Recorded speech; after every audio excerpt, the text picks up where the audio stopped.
Hello, everyone. Welcome to this talk on using machine learning for early prediction of breast cancer likelihood. I'm Gaurav Nanda. I'm an assistant professor of practice in the School of Engineering Technology at Purdue University. And the other project members include Mochen Lee, who is a PhD student working under the supervision of Professor Raji Sundarajan, who is a faculty member at the School of Engineering Technology at Purdue University. So in this study, we tried to use different machine learning models to be able to test how reliably they can predict the likelihood of breast cancer based on some of the medical diagnostic data and background information of people. And we will cover that in this talk. So let's get started.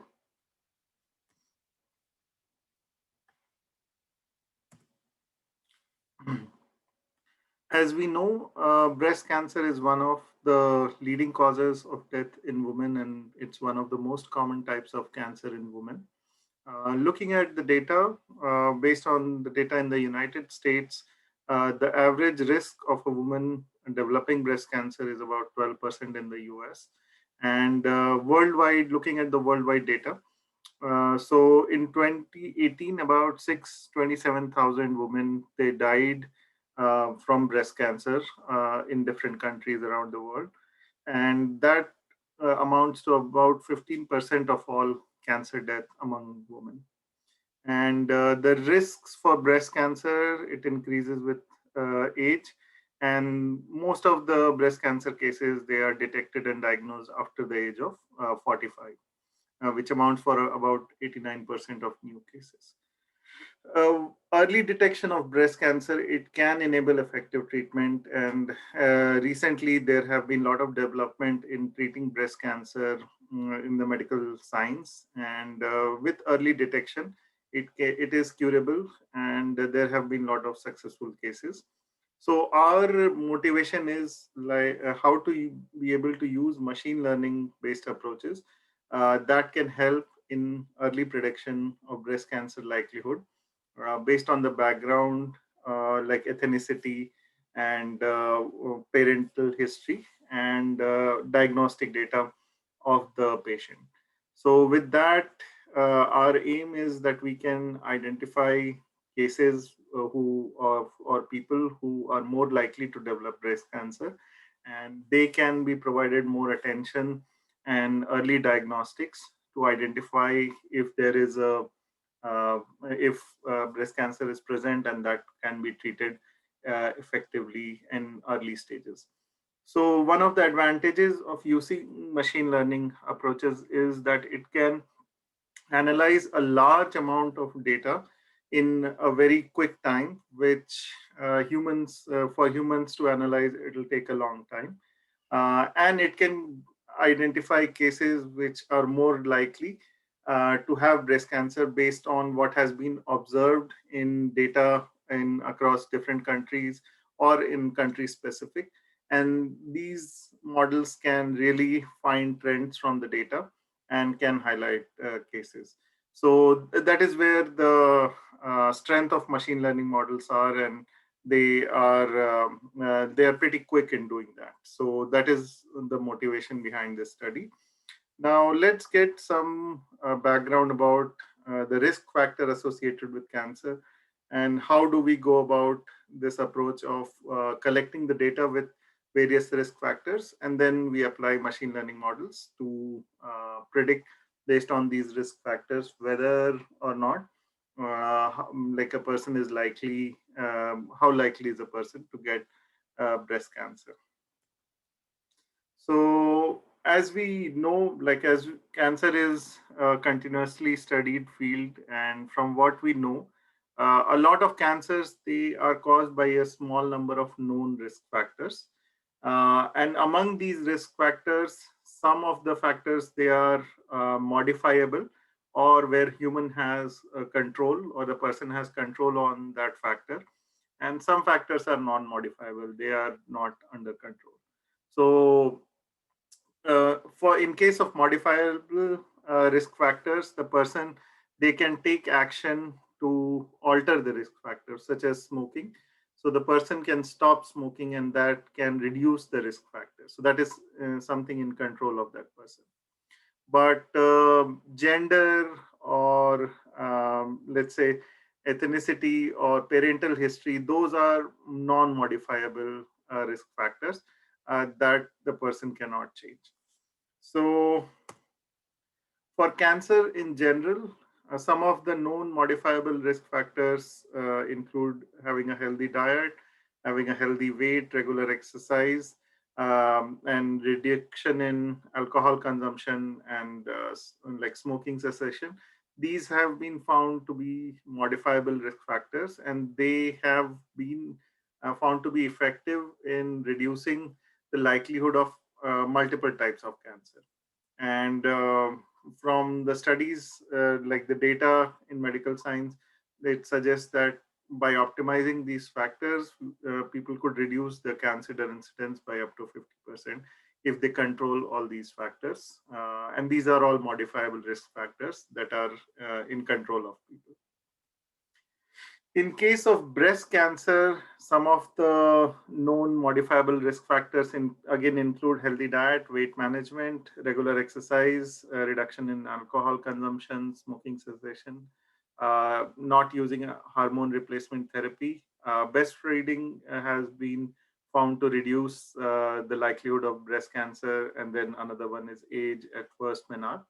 So these are some of the breast cancer specific risk factors. Now, when data is collected and when we are trying to look at the data for a larger population, so they collect all these information from people, and their diagnostic data, whether they have breast cancer or not, and whether breast cancer was detected or not. And these are some of the data that are collected for evaluating breast cancer risk and building models to predict the breast cancer risk. So these include nulliparity, then age of first birth, if there was early menarche, if there was late menopause, if there is a family history of breast cancer, what is the genetic background, obesity, then alcohol, and whether or not the person was breastfeeding or not. So a lot of data is collected like this from people and their diagnostic report, whether they tested positive for breast cancer or not.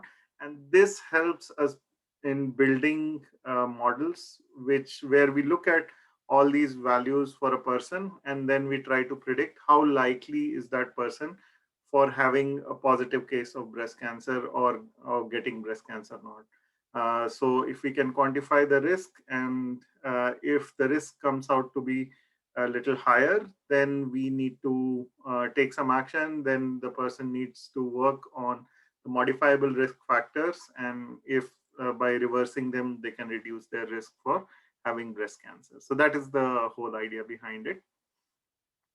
Now, for this study, we look at we use the Breast Cancer Surveillance Consortium, which the short form is BCSC dataset. And we used about 155,000 screening mammogram records. And I will explain the data in more detail in the next slide. But overall, this data included 12 independent variable and one dependent variable. So a lot of these independent variable, or I mean, a lot of these factors are the risk factors that we just discussed. And the dependent variable, or the variable that we are trying to predict in machine learning language, is the breast cancer history, whether it was positive or whether it was negative. So in machine learning, it basically tries to learn the patterns in the data, and it will try to learn the patterns where what combination of different independent variables or risk factors are likely to lead to a breast cancer history of 0, which means there is no breast cancer detected, or a breast cancer history of 1, where there was a breast cancer was detected. So which combination of these variables would be likely to predict if the breast cancer is 0 or 1? So talking about the data a little bit more. So the original BCSC dataset, it contained about 1.15 million records. And we like reduced the, we selected about 155,000 records from those like 1.15 million records based on two conditions. So where the breast cancer history was 9, that meant the breast cancer history was unknown. So we did not want to include those cases where the breast cancer history was unknown, because our model will not be able to tell whether it is likely to have a breast cancer or not, because the cancer history was unknown. So those cases were removed. Or the count variable, which we will see in the next slide, if it was less than 5, which meant that uh, the combination of different values was not very common, or there were less than 5 cases observed in the entire data set where a combination of these 12 independent variables indicated the breast cancer history to be a 0 or a 1. So we removed those rare combinations because they might be one-off cases.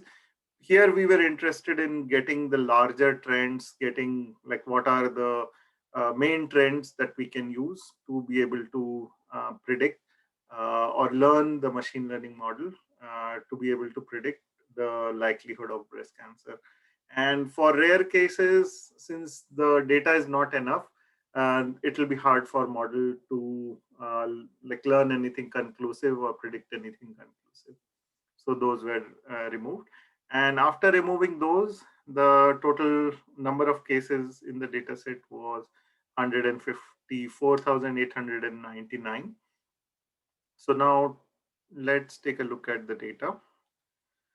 So among the various variables, we'll go through the variables one by one. So the first one was year, the calendar year when it was observed, the age group of 5 years.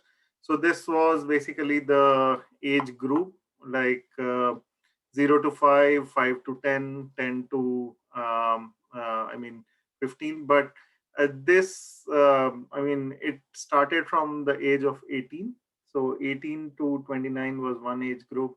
Then 30 to 34 was one age group. Then in groups of 5, 35 to 39, 40 to 44, until 80 to 84, and then age greater than 85. So there were total 13 different values in this, indicating which age group the patient was there in.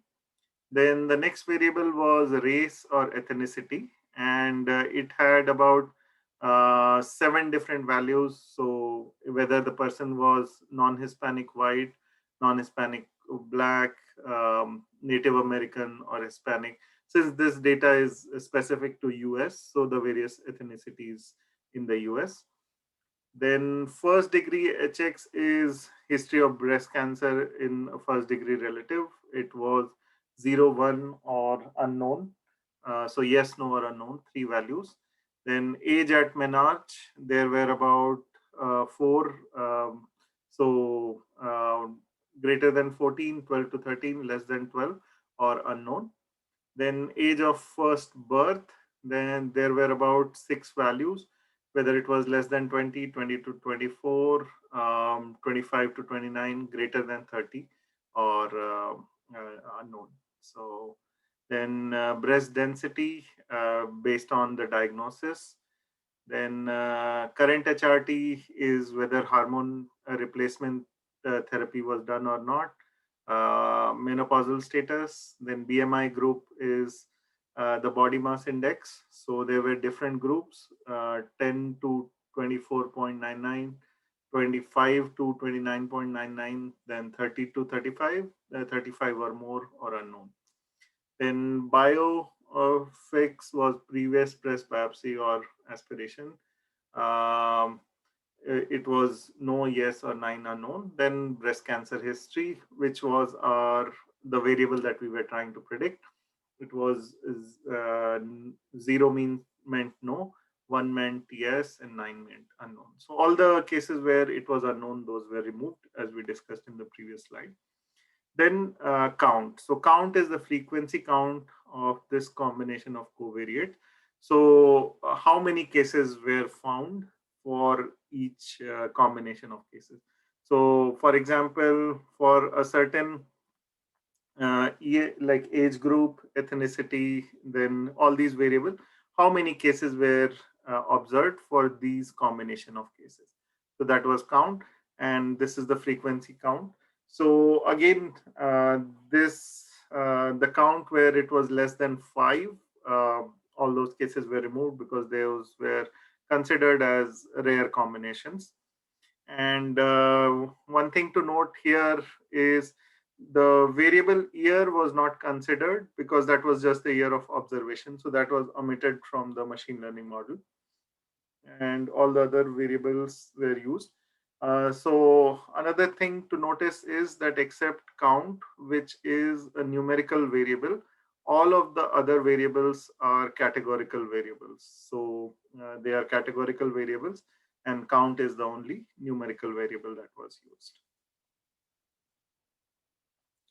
All right, so we used 4 prediction models that are very well established machine learning models, and we used the machine learning library Weka to implement these models. So the first one was, logistic regression, which is a classical regression model that uses the sigmoid function, and it tries to again identify predict the output based on the set of inputs along with a posterior probability.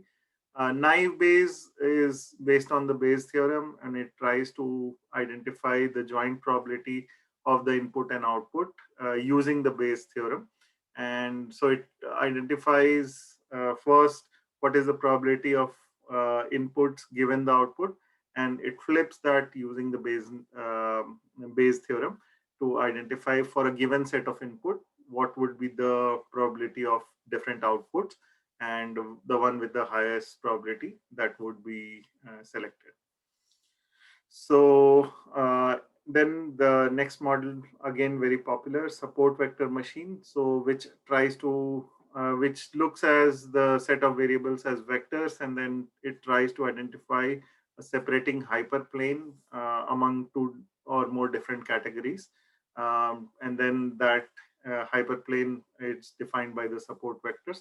And these in our case it's a binary classification problem.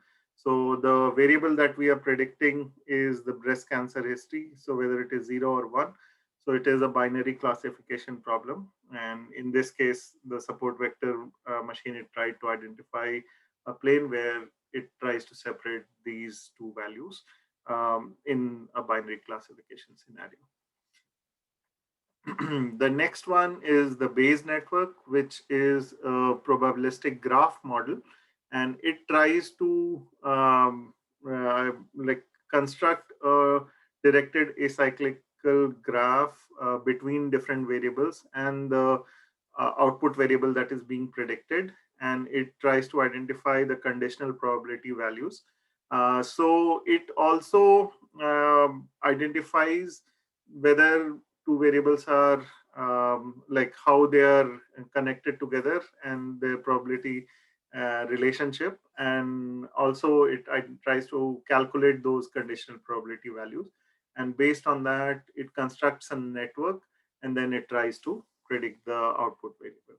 So again, this is also a fairly well established machine learning model, and given we are dealing with like 11 different variables, Bayesian network is helpful because it can identify the uh, like the conditional probability relationship between different observed variables. So we thought it would be effective.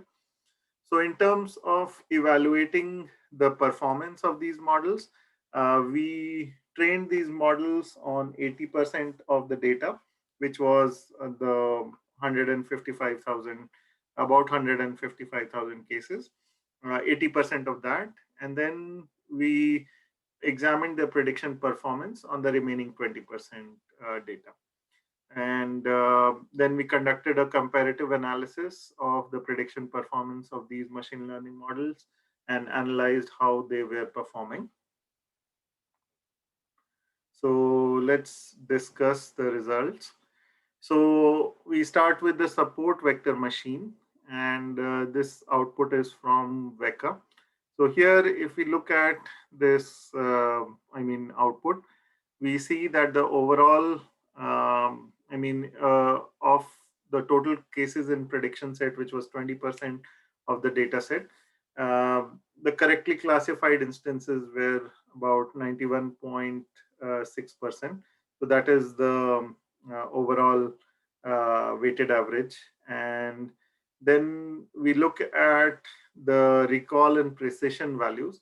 So recall value tells us, recall is also known as sensitivity, and it tells us out of the total number of cases of a category, how well we were able to detect those cases.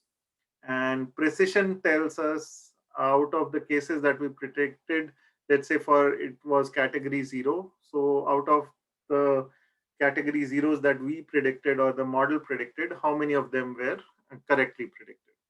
So if we look at the recall values for category 0, we see that it is very, very high. And also the precision is pretty good. It's 0.92 and recall is almost 0.998. If we look at for category 1, the recall is very bad. I mean, it's 0.026 and the precision is 0.58. So precision is okay, but recall is very bad. That means that this model was not able to uh, predict the class 1, which meant the positive breast cancer cases. And one thing to note here is that in the data, most of the cases there were, I mean, if you look at the data, there were very few cases of positive, very few positive cases, as in the like real life, or in, if we take the population, the percentage of population that has positive breast cancer diagnosis is fairly less, and this was a sample of the population. So the percentage of cases have with positive breast cancer cases were relatively less. So that is one of the existing biases in the data, and that could be the likely reason why this model was not able to predict category 1, because they were so less in case, less in number, that the model learned that it is more likely that a case would be of class 0, because it was the sheer number of a large percentage of cases in the training data set. So that was the support vector machine model. Now let's look at naive Bayes model. So here the overall sensitivity was 89.2%, and that is what we see over here. The overall recall is 89.2. If we look at now individual categories, then we see that for category 0, the recall was 0.908, which was good, and precision was 0.973, which was again pretty good.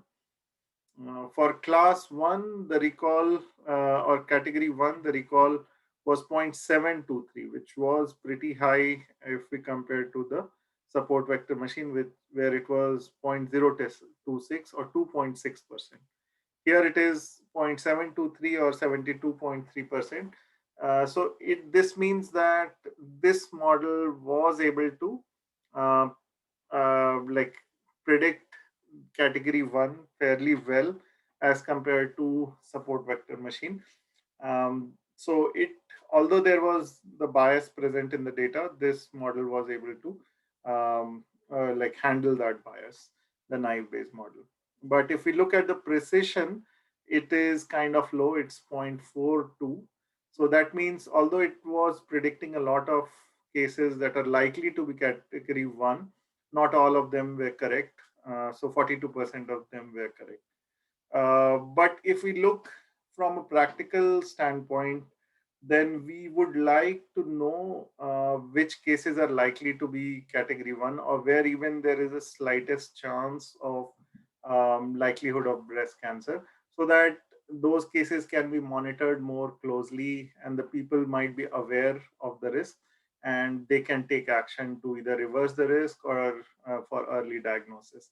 So even though the precision is less, a high recall of category 1 is what we are looking for from in it's good in terms of practical significance.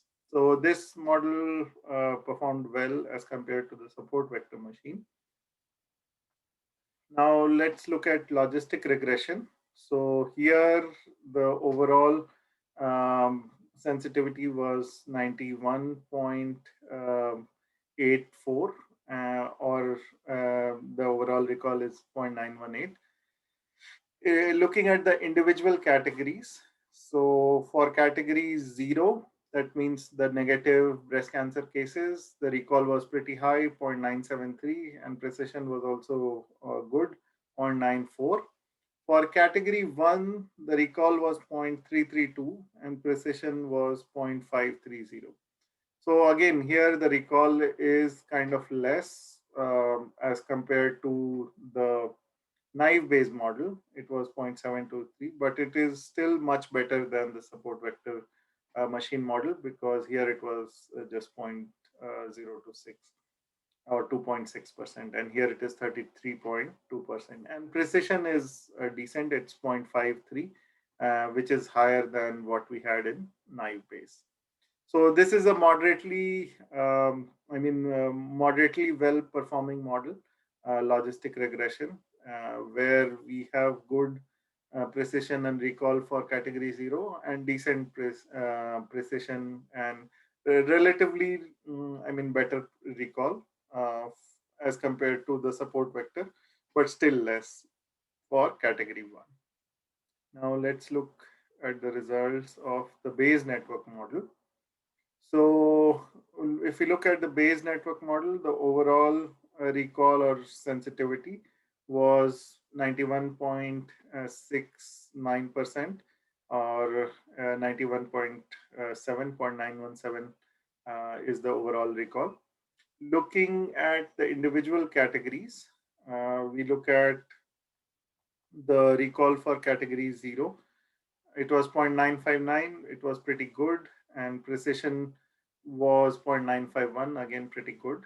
For category 1, the recall was 0.462 and precision was 0.511. So again, this is better than logistic regression. So if you look at logistic regression, it was 0.332 and 0.530. So here you have 0.462, which is about like 13% better than logistic regression, and precision is still maintained. It's 0.511 and it was 0.53 here. Now, if we compare it to naive Bayes, the recall of naive Bayes was better, but again, precision was not as good. Here, the precision is 0.511. But again, it has a decent recall for category 1. So now let's look at the structure of the Bayes network model that it came up with. So here, the breast cancer history is what we are trying to predict, and this is how the various variables, they are interconnected, and it shows their dependency on each other, and also like the parent-child relationship means that the child are conditionally independent based on the parent. So this relationship is depicted in the structure of the network, and the probability calculations are done based on the training data. So it is good because it indicates the interdependency of different variables, and it also provides us an insight on how various factors or various risk factors might be impacted by each other. Okay, so now comparing the results, if we look at, we kind of already discussed it while we were presenting the result, But if we look at the overall sensitivity, almost all the models are good, like around 92%. Naive Bayes is a little less, about 89, but not too less. And in category 0, the recall, naive Bayes is little less. Others are pretty high. SVM is the highest. In terms of precision, naive Bayes precision for category 0 is the highest. And again, for others, it is similar. For SVM, the precision is a little less for category 0. And for category 1, as we discussed, the naive Bayes has the highest recall, and it's significantly higher than any other model, and SVM is the poorest. And among precision, again, naive Bayes is little less, but I think the high recall compensates for the low precision. That is something that can be adjusted. In terms of time, like the performance and computational time, we can see that naive Bayes was trained and then it was able to predict in a significantly less time. For other models, they took like significantly longer time to train as compared to naive Bayes, just because, I mean, the structure of these models are more complicated, and naive Bayes does simple probability calculations. So it is the training time was less, and prediction time was almost very comparable for all the different models. So if we look at the summary of results, that all 4 models, they predict the negative samples or category 0 much better. It's about 0.9. But for prediction of malignant samples or positive cases, the models were different, and which was mostly due to bias in the data.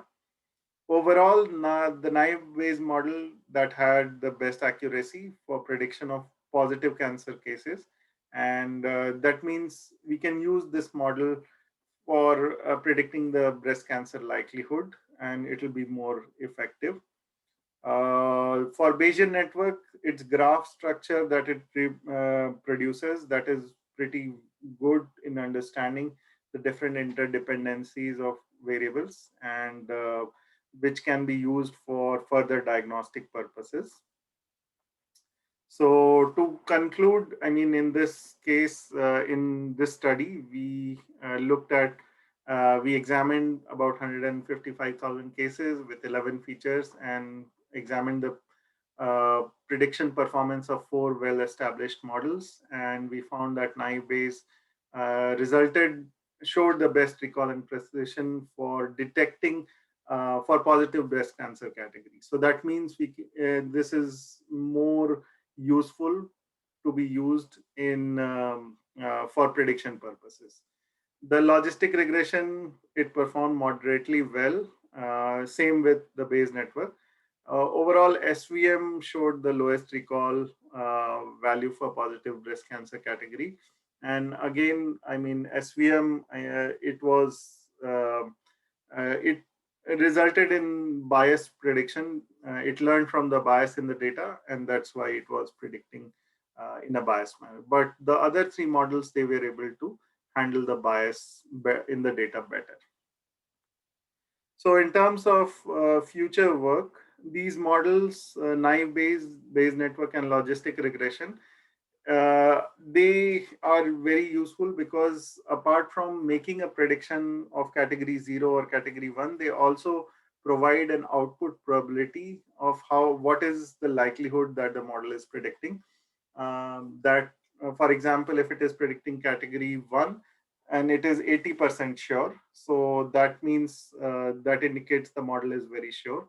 So we can use these probabilities and the output from different models and combine them to come up with to develop a decision support for cancer diagnostics, and that will be helpful in more accurately identifying cases that have high or moderate likelihood of breast cancer and can be more closely followed up and examined by the doctor and the patient as well. So using this would be these three models, their output and the probability of prediction. That could be very helpful. So that is one direction. And also the second direction is how do we deal with the inherent bias that is there in the data? What approaches can we use to deal with the bias in the data? So those are some possible directions of future work. So we are coming to an end for this talk. So we would like to thank the National Cancer Institute and the Patient Centered Outcome Research Institute and Agency of Health Research Quality for providing us this data. And there is a lot of data that they have collected, and it's good quality data, which is available online. So if you are interested, you can learn on this website that is there. And thank you for listening to this talk. And if you have any questions, please feel free to contact me at gnanda@purdue.edu. So with that, we would end this talk. And thank you very much.